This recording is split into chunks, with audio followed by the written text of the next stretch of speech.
CGPSC मतलब छत्तीसगढ़ लोक सेवा आयोग के परीक्षा।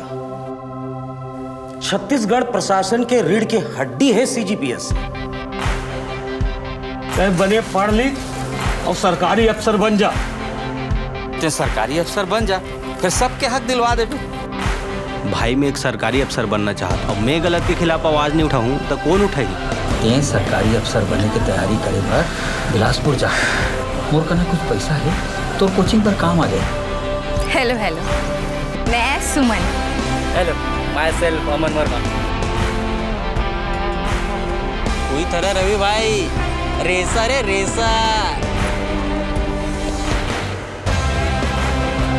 बेटा बढ़िया कांड करके आए हैं इस गांव में।